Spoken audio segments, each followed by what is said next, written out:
యోగాలయం కార్యక్రమానికి స్వాగతం సుస్వాగతం. నేను మీ doctor JK Swapna, yoga థెరపిస్ట్ని. So yoga therapy గురించి ఫస్ట్ ఎపిసోడ్ వినుంటే మీకు అర్థమై ఉండేది. ఒక షార్ట్లో, వెరీ షార్ట్, యోగా థెరపీ అనేది ఒక పర్సనలైజ్డ్ సెషన్ అండి, యోగా సెషన్స్. సో ఒక్కొక్కరికి డిఫరెంట్ ప్రాబ్లమ్స్ ఉంటాయి. వాళ్ళు ఫాలో అయ్యే ప్రోటోకాల్ అనేది వాళ్ళ హెల్త్ కండిషన్ బట్టి చేంజ్ అవుతూ ఉంటుంది. మనం రెగ్యులర్గా చేసే ప్రతిరోజు వచ్చే ఈ ఎపిసోడ్లో ఇన్ జనరల్గా ఇవి చేస్తే తగ్గుతాయి అని చెప్తాము. బట్ ఇవి కూడా మనిషి బట్టి వాళ్ళు ఉండే కండిషన్ చేంజ్ అవుతాయి. ఈ మధ్యకాలంలో చాలామంది నాకు కాల్ చేస్తున్నారు, మేడం మీరు చెప్పినవి ఇవి చెయ్యొచ్చా అని. అబ్సల్యూట్గా చెయ్యొచ్చండి. బట్ నేను ఏది చెప్పినా, ఏ ప్రాక్టీస్ చెప్పినా ఇది వీళ్ళు చెయ్యొచ్చు, వీళ్ళు చేయకూడదు అని చెప్తున్నాను. అవి మనసులో పెట్టుకొని ఉండాలి. మీకు ఇంకేమైనా క్వశ్చన్స్ ఉన్నాయి అని అనుకుంటే మీరు యోగాలయం nellore@gmail.comకి మీ క్వశ్చన్ని లేదా మీ ప్రాబ్లం ఏదైతే ఉందో దాన్ని మెయిల్ చేయండి. మనం దాని గురించి అప్పుడు డిస్కస్ చేద్దాము, లేదా మెయిల్లో నేను రిప్లై అయినా పెడతాను. బట్ ఇక్కడ చెప్పిన yoga therapy is different from regular yogic training. Regular yoga క్లాసెస్లో గ్రూప్గా మనం చెప్తాము, అందరికీ హెల్ప్ అయ్యే విధంగా. యోగా థెరపీ అని అంటే personalized, customized session, right? So ఈ పాయింట్ మైండ్లో పెట్టుకొని ఉండండి. నెక్స్ట్ మనము ఈ రోజుటి డిస్కషన్లో వెరికోస్ వెయిన్స్ గురించి డిస్కస్ చేద్దాం. వెరికోస్ వెయిన్స్ అంటే ఏంటి? చాలామంది వినుండొచ్చు, లేదా నేను చెప్పిన పేరు మీరు డిఫరెంట్గా వేరే విధంగా పేరు వినుండొచ్చు. మనకి కాళ్ళల్లో సీరలు అని అంటారు, తెలుగులో అయితే లైన్స్గా కనిపిస్తూ ఉంటాయి. ఎప్పుడైనా ఎవరైనా గమనించి ఉంటే. సో ఈ సీరల్లో ఒక్కొక్కసారి ఉబ్బిపోయి ఉంటాయి. మీరు బస్సు డ్రైవర్సు లేదా ట్రాఫిక్ కానిస్టేబుల్స్, పోలీస్ కానిస్టేబుల్స్ ఎవరైనా ఎక్కువగా నిలబడి ఉంటే వాళ్ళని చూస్తే తెలుస్తుంది. లేదా రిక్షా తొక్కే వాళ్ళల్లో, otherwise ladies who are above 45 వాళ్ళల్లో ఎక్కువగా కనిపిస్తూ ఉంటుందండి. కింద ఈ కాళ్ళల్లో ఉండే సిరలన్నీ ఉబ్బిపోయి బ్లూ కలర్గా, వైలెట్ కలర్గా, రెడ్ కలర్గా కనిపిస్తూ ఉంటాయి. ఈ వెరికోస్ వెయిన్స్నే కొంతమంది స్పైడర్ వెయిన్స్ అని అంటారు. ఈ స్పైడర్ వెయిన్స్ అంటే ఏంటంటే చాలా ఎక్కువగా కనిపిస్తుంటాయి మనకి. ఈ స్పైడర్ సాలిగూడు ఎలా ఉంటుందో అలా ఎక్కువగా కాళ్ళల్లో కనిపిస్తాయి. వెరికోస్ వెయిన్స్ అనేవి అంత ఎక్కువగా కనిపించవు. అంటే ఒక లైన్ కనిపిస్తే దానికి 1 సెంటీమీటర్ 1 మిల్లీమీటర్ దూరంలో ఇంకోటి ఉంటుంది. స్పైడర్ వెయిన్స్ అంటే చాలా దగ్గరగా ఉంటాయి. రెండు ఏదున్నా కూడా కారణం ఒకటే. ఏంటి ఆ కారణం అని అంటే, యూజువల్గా మన గుండె ఏదైతే ఉందో బ్లడ్ని పంప్ చేస్తూ ఉంటుంది కదా. సో ఏం పంప్ చేస్తుంది? ఇంప్యూర్ బ్లడ్ని తీసుకొని ప్యూర్ బ్లడ్ని పంప్ చేస్తూ ఉంటుంది. ఆర్టరీస్ ఏవైతే ఉన్నాయో, మన గుండె కవాటాల దగ్గర ఏవైతే ఆర్టరీస్ ఉన్నాయో అవి ఇంప్యూర్ బ్లడ్ని తీసుకుంటాయి, కింద వైపుకి ప్యూర్ బ్లడ్ని పంపిస్తూ ఉంటాయి. ఆ బ్లడ్ని తీసుకునే పని ఎవరు చేస్తారు? వెయిన్స్ చేస్తాయి, VEINS. అదే మనం వెరికోస్ వెయిన్స్ అంటున్నాం. అంటే మీరు ఎలా ఊహించుకోవచ్చు? పైప్ లాగా ఊహించుకోండి, మనకి కరెంట్ వచ్చే పైప్స్ లాగా ఊహించుకోండి. సో బ్లడ్, హార్ట్ ఏమో ఇంప్యూర్ బ్లడ్ తీసుకుంటుంది, ప్యూర్ బ్లడ్ని పంప్ చేస్తుంది. ఇలా కింద దాకా పంప్ చేసుకుంటూ వెళ్తుంది. ఈ కిందకి పంప్ చేసినప్పుడు మళ్ళీ డీఆక్సిజనేటెడ్, అంటే బ్లడ్ అనేది ఎప్పుడు పాస్ ఆన్ అవుతుంది, శరీరం మొత్తం రక్త ప్రసరణ జరుగుతుంది. కింద వైపు నుంచి మళ్ళీ డీఆక్సిజనేటెడ్ బ్లడ్, ఇంప్యూర్ బ్లడ్ మళ్ళీ పైన హార్ట్కి రావాలి. సో కింద నుంచి మనం బ్లడ్ పైకి పంపించేటప్పుడు, అలా పైకి పంప్ చేసేటప్పుడు ఇది కాఫ్ మజిల్, మన పిక్క, ఈ పిక్కలు వాటి పని చేస్తాయి. ఇది ఒక ప్రెషర్ ఇస్తుంది. ఈ పిక్కలు ఏం చేస్తాయంటే ఆ బ్లడ్ని పైకి తోస్తుంటాయి, కిందకి రాకుండా పైకి తోస్తూ ఉంటాయి. ఈ పిక్కల దగ్గర మనకి పైప్లో వాటర్ పైకి వెళ్ళాలంటే కింద ఏదైనా ఉండాలి కదండి. ఆ వాటర్ కిందకి రాకుండా ఇక్కడ చిన్నపాటి వాల్వ్స్ అనేవి ఉంటాయి. ఈ వాల్వ్స్ మధ్య స్పేస్ తగ్గిపోయినా, వాల్వ్ పని చేయకపోయినా బ్లడ్ పైకి వెళ్లకుండా కిందకు వచ్చేస్తుంది. యూజువల్లీ ఇక్కడ స్పేస్ అనేది ప్రతి వాల్వ్కి ఇంత స్పేస్ మాత్రమే ఉంటుంది. ఇప్పుడు ఏమైంది చూడండి, 2 వాల్వ్స్ ఉన్నాయని అనుకుందాం. This are 2 valves. ఒక వాల్ ఇట్లా వచ్చేసింది, ఇక్కడ ఉండే బ్లడ్ మొత్తం కిందకు వచ్చేసి దీన్ని ఎక్కువగా కిందకు ప్రెస్ చేస్తుంది. సో అందుకని ఆ వైర్లు అనేవి ఉబ్బిపోతాయి, సిరలు ఉబ్బిపోవడం అని అంటారు. సో ఆ వెరికోస్ వెయిన్స్ అనేవి యూజువల్గా ఏజ్తో పాటు వస్తాయి, first point. Second point obesity. ఎక్కువగా ఒబేస్ ఉండే పీపుల్కి కూడా ఈ వెరికోజ్ వెయిన్స్ వచ్చే ఛాన్స్ ఉంది. మూడవది, ఎవరైతే ఎక్కువగా నిలబడుకొని ఉంటారో స్టాండింగ్ డ్యూటీ ఇందాక చెప్పినట్టు ట్రాఫిక్ కానిస్టేబుల్స్ లేదా సోల్జర్స్, సైనికులు ఎవరైతే బయట ఎక్కువగా ఉంటారో వాళ్ళు, బయట కాపలా కాసేవాళ్ళు. సో ఎప్పుడు ఒకటే గుర్తుపెట్టుకోవాలి, మనం 20 minutes స్టాండింగ్ చేస్తే 20 నిమిషాల పాటు మీరు నిలబడుకొని ఉంటే ఒక 30 seconds to 1 minute నడుచుకుంటూ రావాలి లేదా కూర్చోవాలి. సో ఎప్పుడు ఒకటే పొజిషన్లో ఉండకూడదు. 20 minutes కూర్చుంటే ఒక 1 minute పాటు లేచి నిలబడాలి. ఓకే, ఫస్ట్ సిమ్టమ్స్ చూద్దాం. సో ఇలా ఈ సిరలు ఉబ్బిపోయి మీకు పెయిన్స్ అనేవి యూజువల్గా మార్నింగ్ అనిపించకపోవచ్చు. నైట్ మీకు పడుకున్నప్పుడు కాళ్ళల్లో తిమ్మిర్లు ఎక్కడము, లేదు అనంటే రెస్ట్లెస్నెస్, మీకు నిద్ర రాకుండా ఉండడము, కాలు లాగినట్టు ఉండడము, ఇంకొంతమందికి ఉబ్బిపోతూ ఉంటాయి. ఇక్కడికంతా బ్లడ్ చేరిపోయి పెద్దవాళ్ళల్లో మీరు గమనిస్తారు, ఎల్డర్స్ పీపుల్లో బ్లూయిష్ కలర్, బ్లాకిష్ కలర్గా స్కిన్ కొద్దిగా డిస్కలరేషన్ అనేది అయిపోతుంది. సో ఏదేమున్నా కూడా బ్లడ్ అనేది కిందకు వస్తున్నందువల్ల ఈ ప్రాబ్లమ్స్ అనేవి మనకి వెరికోజ్ వెయిన్స్లో వస్తున్నాయి. దీన్ని మనం తగ్గించుకోవచ్చా? ఎస్, స్టార్టింగ్ స్టేజ్లో ఉంటే తగ్గించుకోవచ్చు. మరి టూ మచ్ హై స్టేట్కి వెళ్ళిపోతే, అంటే మన చెయ్యి దాటిపోతే సర్జరీ ద్వారా చేస్తూ ఉన్నారు. వాటికి కూడా ఇమేజింగ్ టెస్ట్ మిగతావన్నీ ఉన్నాయి. సో మనం అంత దూరం వెళ్లకుండా మీకు ఎప్పుడైతే పెయిన్స్ అనేవి రావడం స్టార్ట్ అయ్యాయో అప్పటి నుంచి యోగిక్ ప్రాక్టీసెస్ చేస్తే ఇవి తగ్గిపోవచ్చు. సో వీటికి ఎటువంటి యోగిక్ ప్రాక్టీసెస్ చేయాలంటే కాళ్ళకి రెస్ట్ ఇచ్చేవి చేయాలి. ఎప్పుడు కాళ్ళకి రెస్ట్ ఇచ్చేవి చేయాలి. అందులో ఎక్కువగా హెల్ప్ చేసేది ఏది అని అంటే ఇన్వర్టెడ్ ఆసనాస్, అంటే తల కిందకి కాళ్ళు పైకి పెట్టే ఆసనాలు చేసుకోవాలి. తల కిందకి కాళ్ళు పైకి అనగానే అందరూ అమ్మో శీర్షాసనం నేను చేయలేను, చాలా కష్టం అని అనుకుంటారు. శీర్షాసనం చేయక్కర్లేదు, సింపుల్ పొజిషన్స్ ఉన్నాయి.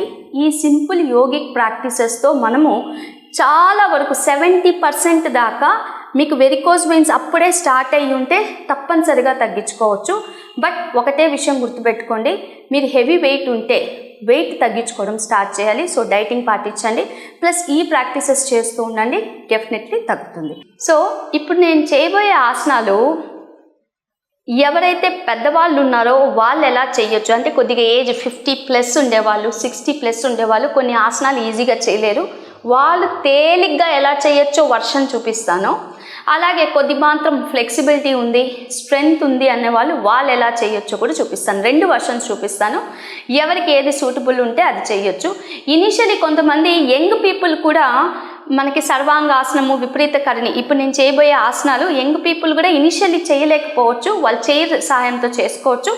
ఒక 2-3 సార్లు మీరు రెగ్యులర్గా ప్రాక్టీస్ చేస్తూ ఆసనం ఎలా చేయాలో అని ఐడియా వస్తే మీరు సెకండ్ వర్షన్కి వితౌట్ సపోర్ట్ కూడా చేసుకోవచ్చు, ఇద్దరు చేసుకోవచ్చు. ఇప్పుడు నేను చేయబోయే ఆసనం పేరు విపరీత కరణి ఒక వేరియేషను, లేదా దీన్ని legs on the wall pose అని కూడా అంటారు. మీకు మీ ఇంట్లో ఏదైనా వాల్ ఉంటే గోడ దగ్గరికి వెళ్ళిపోండి. గోడ దగ్గరికి ఎలా వెళ్ళాలి అని అంటే, మీ కాళ్ళు ఇలా సైడ్ పోస్చర్లో ఇలా పెట్టేసుకున్నాక స్లోగా మీరు నెమ్మదిగా మీ సీట్ని గోడ దగ్గరికి తీసుకొచ్చేసేయాలి. తీసుకొచ్చాక 2 పాదాలు స్ట్రైట్గా ఉంచాలి, 2 చేతుల్ని రిలాక్స్డ్గా ఇలా పెట్టేసేయచ్చు. Either this position or this position. మీకు చేతులు వెనక్కి ఇలా మీకు ఏదైతే కంఫర్టబుల్గా అనిపిస్తుందో అలా, ఇలా అయినా ఈ పొజిషన్ అయినా ఇలా పెట్టుకున్నప్పుడు 2 పాదాలని స్ట్రైట్గా ఉంచడానికి ప్రయత్నం చేయండి. కాలి వేలు మీ వైపు చూస్తున్నట్టుగా ఉండాలి. నీ క్యాప్స్ని టైట్ చేయండి. మీ సీట్ ఏదైతే ఉందో అది గోడకి టచ్ అవుతూ ఉండాలి. ఇందులో ఈ ఆసనంలో ఉండి మనం చేయాల్సింది ఏమీ లేదండి, జస్ట్ కళ్ళు మూసుకొని డీప్ బ్రీతింగ్ మీద కాన్సన్ట్రేట్ చేయండి. శ్వాస తీసుకుంటూ పొట్టను ఉబ్బించాలి, శ్వాస వదులుతూ పొట్టను లోపల తీసుకోవాలి. Inhale, exhale, inhale, exhale, inhale, exhale. ఇప్పుడు అసలు ఈ ఆసనం ఎందుకని హెల్ప్ అవుతుందంటారు మనకి? ఎందుకంటే యూజువలీ మనం నిలబడి బ్లడ్ అనేది కిందకు వస్తూ ఉంటే వాళ్ళు పైకి పుష్ చేయలేక సిరలు అనేవి ఉబ్బాయి, అవును కదా. ఇప్పుడు ఈ పొజిషన్లో ఏం చేస్తున్నాము, మనకి బ్లడ్ ఫ్లో అనేది అటువైపు వెళ్ళట్లేదు, కాళ్ళ వైపు వెళ్ళట్లేదు, blood flow is coming down. మనం వాటిని పుష్ చేయట్లేదు, వాటికి ఎక్కువ ప్రెషర్ ఇవ్వట్లేదు, కాళ్ళల్లో ఉండే సిరలకి ఎక్కువ ప్రెషర్ ఇవ్వకుండా బ్లడ్ ఫ్లో మొత్తం డౌన్వర్డ్స్కే జరుగుతూ ఉంది. So we are not pushing, we are not giving pressure to the veins. అందుకని మీకు ఎప్పుడు రిలాక్సేషన్గా ఉంటుంది. ఈ ఆసనము కనీసం 3 సార్లు 5 నిమిషాల పాటు, అంటే 5 minutes 5 minutes 5 minutes 3 times 15 minutes పాటు చేయగలగాలి. ఇది ఫస్ట్ లెవెల్. ఓకే, ఇది చాలా సింపుల్ లెవెల్, ప్రతి ఒక్కరు చేయొచ్చు. అఫ్ కోర్స్ పెద్దవాళ్ళు ఇలా గోడ దగ్గరికి రావడం కష్టమై ఉండొచ్చు. నేను ఇంకో పొజిషన్ చూపిస్తాను. ఇందులో ఫస్ట్ సెకండ్ వేరియేషన్ చూద్దాం. సెకండ్ వేరియేషన్ ఏంటి అని అంటే 2 కాళ్ళని పాదాలని గోడ మీదకి పెట్టేసేయాలి. గోడ మీదకి పెట్టాక నెమ్మదిగా మీరు మీ బాడీని లిఫ్ట్ చేసి మీ హిప్స్ని ఇట్లా పట్టుకోవాలి. ఓకే, సో ఇలా పట్టుకున్నాక రైట్ లెగ్ని లిఫ్ట్ చేయాలి. ఒక 5 seconds. 1 2 3 4 5. మళ్ళీ left leg 1 2 3 4 5 down. Again right leg 1 2 3 4 5 down. Left leg 1 2 3 4 5 down. Slowly again bring your hips down, keep your legs. So 2 levels చూపించాను. ఇంకో లెవెల్ 3 ఉంది, అది వచ్చి సర్వాంగాసనము. అది కొద్దిగా అడ్వాన్స్డ్ పోస్చరు. మీరు ఫస్ట్ ఈ 2 నేర్చుకున్నాక సర్వాంగాసనం చేయొచ్చు, మళ్ళీ రిలాక్స్ అయిపోవాలి. ఇవి 2 పెద్దవాళ్ళు కాకుండా మిగతా వాళ్ళు చేయొచ్చు. మరి పెద్దవాళ్ళు ఎలా చేయొచ్చు ఈ ఆసనాన్ని చూద్దాం.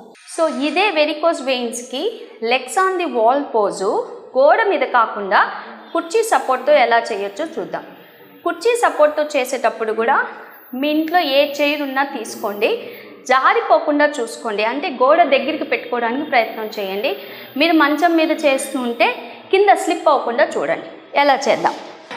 సో గోడ దగ్గరికి వచ్చేసేయండి. ఇది ఫస్ట్ లెవెల్. జస్ట్ లెగ్స్ ఇలా పెట్టేసుకోండి. ఇక్కడ కూడా బ్లడ్ ఫ్లో అనేది కింద వైపుకు అవుతుంది. పెద్దవాళ్ళు ఇది ఈజీగా చేసుకోవచ్చు. ఫస్ట్ పద్ధతి. సెకండ్ పద్ధతి,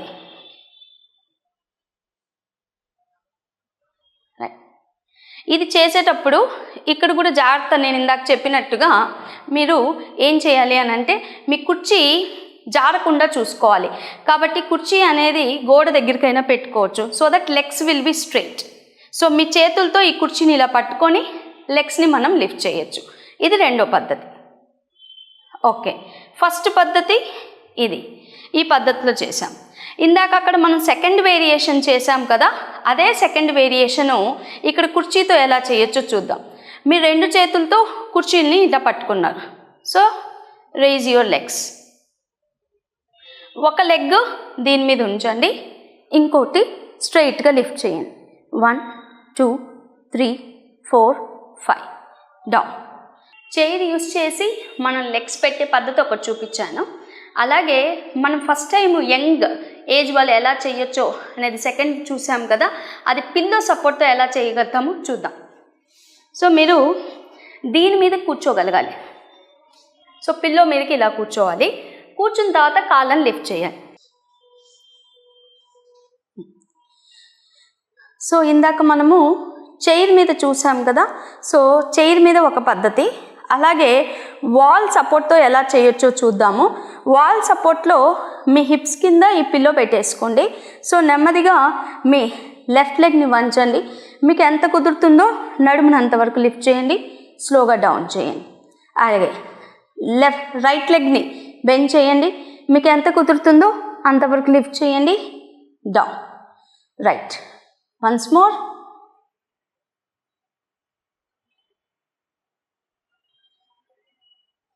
సో మీకు ఈ పిల్లో వల్ల వచ్చే అడిషనల్ అడ్వాంటేజ్ ఏంటి అని అంటే, మీకు ప్రెషర్ అనేది లిఫ్ట్ చేయడానికి, అంటే ఎక్కువ ప్రెషర్ మీరు ఇవ్వక్కర్లేదు. మీకు సీట్ కింద ఒక సపోర్ట్ అనేది వస్తుంది, అంటే టూ మచ్గా మనం స్పైన్ లిఫ్ట్ చేయక్కర్లేదు. సెకండ్ వన్, లెగ్స్ పైకి లిఫ్ట్ చేసి కిందకి పెట్టేటప్పుడు లెగ్స్ మీద ఎటువంటి ప్రెషర్ అనేది పడదు అండ్ యూ కెన్ రిలాక్స్. ఈ పొజిషన్లో అయినా ఎక్కువసేపు మనం రిలాక్స్ అవుతూ ఉండొచ్చు. ఇది legs on the wall pose or Viparita Karani అని అంటారు. నెమ్మదిగా మనం స్లోగా ఈ ఆసనంలో నుంచి బయటికి రావాలి.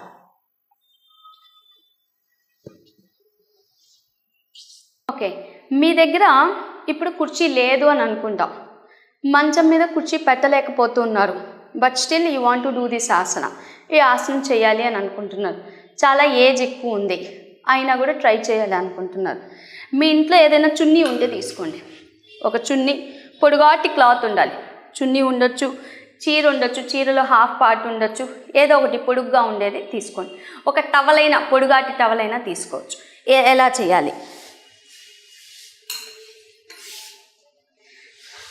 సో మీ కాళ్ళని పొడుగ్గా స్ట్రెచ్ చేసేసేయండి, కాళ్ళని చాపేశారు. మీ చున్నీ ఉంది కదా, మీ చున్నీని ఇలా కాళ్ళు చుట్టూ ఇట్లా వేసేసారు. ఫస్ట్ ముందుగా పడుకోండి. పడుకున్నాక నెమ్మదిగా లెగ్స్ని లిఫ్ట్ చేయండి, చేతులతో ఇలా పట్టుకోండి, అంతే. మనకు కావాల్సిన పొజిషన్ ఏంది? లెగ్స్ లిఫ్ట్ చేసి ఉంచాలి. సో లెగ్స్ లిఫ్ట్ చేయడానికి ఎవరైతే ఇబ్బంది పడుతున్నారో వాళ్ళు గోడ సపోర్ట్ తీసుకోవచ్చు, కుర్చీ సపోర్ట్ తీసుకోవచ్చు, కుర్చీ కూడా లేకపోతే బెల్ట్ సపోర్ట్ తీసుకోవచ్చు. ఇలా బెల్ట్ సపోర్ట్తో మీరు పైకి లిఫ్ట్ చేసి ఉంచవచ్చు. 2 minutes, 3 minutes, 4 minutes మీ ఇష్టం. చేతులు నొప్పెడుతున్నాయి అనుకోండి, జస్ట్ దీన్ని ఇలా పెట్టేసుకొని జస్ట్ హోల్డ్ ఇట్. మీకు హ్యాండ్స్ పెయిన్ కూడా ఉండదు. మీరు ఇంకా పొడుగాటి బెల్ట్ తీసుకోవచ్చు, సో దట్ మీ హ్యాండ్స్ అనేది ఇలాగే నేల మీద పెట్టేసుకోవచ్చు. మీరు ఇది నా లెంత్ ఉండే బెల్ట్, దీంట్లో ఇంకా పొడుగు బెల్ట్స్ వస్తాయి. సో మీ బెల్ట్స్ ప్రకారం, మీ హైట్ ప్రకారం బెల్ట్ యూస్ చేసుకొని లెగ్స్ని ఎంతసేపు కావాలంటే అంతసేపు సపోర్ట్ చేయొచ్చు. మళ్ళీ దించేటప్పుడు స్లోగా డౌన్, రిలాక్స్. ఇది ఒక పద్ధతి. ఇప్పుడు దాకా మనం చేసినవన్నీ ఏంటి? లెగ్స్ లిఫ్ట్ చేసేది. దీన్నే అర్ధహలాసనం అన్నాము, విపరీత కర్ణి అన్నాం. ఇది కాకుండా బోత్ లెగ్స్ కాదు, నాకు అస్సలు కష్టంగా ఉండండి, 2 కాళ్ళు లిఫ్ట్ చేయలేకపోతున్నాను, ఈజీ పద్ధతి చెప్తాను. సో మీరు మీ ఎడమ కాలుని బెండ్ చేసి ఉంచండి. బెండ్ చేసి కుడి కాలు ఒక్కటే పైకి లేపండి, మళ్ళీ నెమ్మదిగా కిందకి తీసుకురండి. మళ్ళీ కుడి కాలు ఒక్కటే పైకి లేపండి, నెమ్మదిగా తీసుకురండి. ఒక 2-3 సార్లు చేశాక ఓకే నా బాడీకి అలవాటు అయ్యింది అనుకున్నప్పుడు 5 నిమిషాల పాటు లేదా ఓ 2 నిమిషాల పాటు, మరీ ఘోరం అని అనుకుంటే 1 నిమిషం పాటు, ఇట్లా 1 minute పాటు హోల్డ్ చేయండి. ఇన్స్టెడ్ ఆఫ్ బోత్ లెగ్స్ ఒక లెగ్ యూస్ చేస్తున్నాం మనం హోల్డింగ్కి. ఇది కూడా కష్టం అని అనుకునే వాళ్ళు ఏం చేయొచ్చు? Again use the same concept. Belt తీసుకున్నాను, సో సింగిల్ లెగ్. ఇది ఎవరైనా చేయొచ్చండి, ఈజీగా పెద్దవాళ్ళు కూడా చేయొచ్చు. ఇంకా పెద్దవాళ్ళకి కష్టంగా ఉంటే పక్కన ఎవరైనా సపోర్ట్ ఉన్నా ఇలాంటి బెల్ట్ పెట్టుకొని మనం యూస్ చేయొచ్చు. Right leg, left leg. So with the help of belts కూడా ఈ ఆసనాలు మనం చేయొచ్చు. సో ఇప్పుడు దాకా మనము legs on the wall pose ఒకటే చూసాం. సెకండ్ ఆసనం చూద్దాము. సెకండ్ ఆసనం ఏంటి అని అంటే మత్స్య ఆసనము. ఇది కూడా వెరికోజ్ వెయిన్స్ తగ్గడానికి హెల్ప్ చేసే ఆసనం. మత్స్యాసనం ఎలా చేయాలి చూద్దాం. సో చక్కగా స్ట్రైట్గా ఇలా కూర్చోవాలి. కూర్చున్న తర్వాత మీరు మీ ఎల్బోస్ డౌన్ చేస్తూ మాడు భాగాన్ని ఇలా పెట్టండి, పాదాలు స్ట్రైట్గా ఉంచేసి 1 2 3 4 5 అగైన్ రిలాక్స్.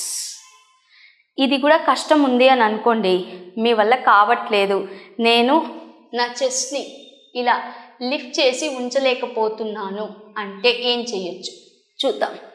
చెస్ట్ కూడా లిఫ్ట్ చేయడం కష్టము అని అనుకుంటే మీ ఇంట్లో ఏదో ఒక పిల్లో తీసుకోండి, కాళ్ళు చక్కగా ఇలా పెట్టండి. మత్స్యాసనం, సరళ మత్స్యాసనం. ఇది కూడా వెరికోజ్ వెయిన్స్కి హెల్ప్ అవుతుంది. ఎందుకు అని అంటే బ్లడ్ ప్రెషరు డైరెక్ట్గా కాళ్ళ కిందకు వెళ్ళకుండా అది స్టాప్ చేస్తుంది కాబట్టి. రైట్, ఇదే ఇంకో విధంగా చేయొచ్చు. పిల్లో ఒకటి పెట్టండి, కరెక్ట్ మోకాల కిందకి రావాలి. ఓకే, మోకాల కిందకి. Again relax. ఒక 2 to 3 minutes పాటు హ్యాపీగా ఈ ఆసనంలో రిలాక్స్ అవ్వచ్చు. Again slowly come out of the posture. So varicose వెయిన్స్కి మెయిన్ రీజన్ మనం చెప్పుకున్నాం.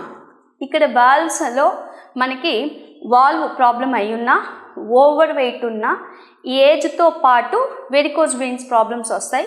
యూజువల్గా అయితే లేడీస్లో ఎక్కువ కనిపిస్తుంటుంది ఆఫ్టర్ 50.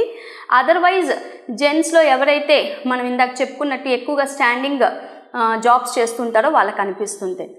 ఇవి కాకుండా కొన్ని సూక్ష్మ వ్యాయామాలు, ముద్రలు కూడా చేయొచ్చు. అది నెక్స్ట్ ఎపిసోడ్లో చూద్దాము. ఎటువంటి సూక్ష్మ వ్యాయామాలు, ఏ ముద్ర చేస్తే వెరికోజ్ వెయిన్స్ అనేది తగ్గుతుందో మనం నెక్స్ట్ ఎపిసోడ్లో చూద్దాము. అప్పుడు దాకా సెలవు తీసుకుంటూ నేను మీ డాక్టర్ జేకే స్వప్న, యోగా థెరపిస్ట్ని. Thank you.